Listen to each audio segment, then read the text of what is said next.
महादेव गरीब के घर क्यों आए? एक अद्भुत कथा। एक दिन भगवान महादेव और माता पार्वती एक बड़े पेड़ की डाली पर झूला झूल रहे थे। तभी अचानक महादेव को कहीं से स्वादिष्ट भोजन की सुगंध आई। महादेव मुस्कुराए और माता पार्वती से बोले, हे देवी, ये भोजन किसी गरीब के घर से बन रहा है। न जाने क्यों मुझे इसे खाने की इच्छा हो रही है। माता पार्वती ने कहा, हे स्वामी, मुझे भी उस भोजन को ग्रहण करने की इच्छा हो रही है।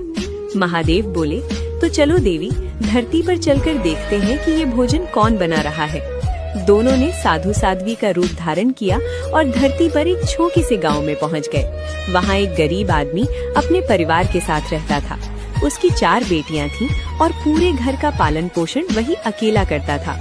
महादेव और माता पार्वती ने उस घर का दरवाजा खटखटाया। दरवाजा खोलते ही एक बेटी ने विनम्रता से पूछा, बाबा, आपको क्या चाहिए? साधु के रूप में महादेव बोले, बेटी, हमें बहुत भूख लगी है, क्या हमें थोड़ा भोजन मिल सकता है?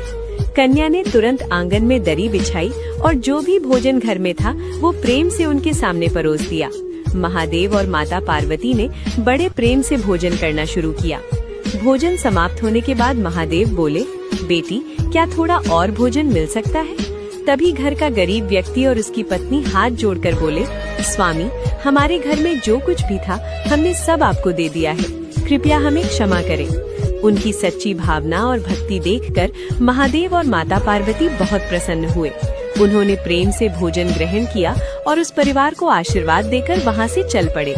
जब साधु रूप में आए अतिथि चले गए तो घर की 4 बेटियां थालियां उठाने लगी। जैसे ही उन्होंने थाली उठाई, वे आश्चर्य से चौंक गईं, क्योंकि उन थालियों में जूठन की जगह सोने के चावल भरे हुए थे। वे दौड़कर अपने माता पिता को बुलाने लगी।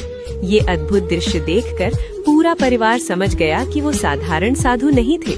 उसी क्षण भगवान महादेव और माता पार्वती ने उन्हें दर्शन दिए और कहा, तुमने सच्चे मन से सेवा की है, तुमने हमें संतुष्ट किया है। आज से तुम्हारे घर से दरिद्रता समाप्त हो जाएगी और तुम्हारे घर में कभी अभाव नहीं रहेगा। इतना कहकर वे अंतर्ध्यान हो गए। ये कथा हमें सिखाती है कि जो लोग सच्चे मन से सेवा करते हैं, बिना स्वार्थ के दूसरों की मदद करते हैं, उन पर भगवान की विशेष कृपा होती है।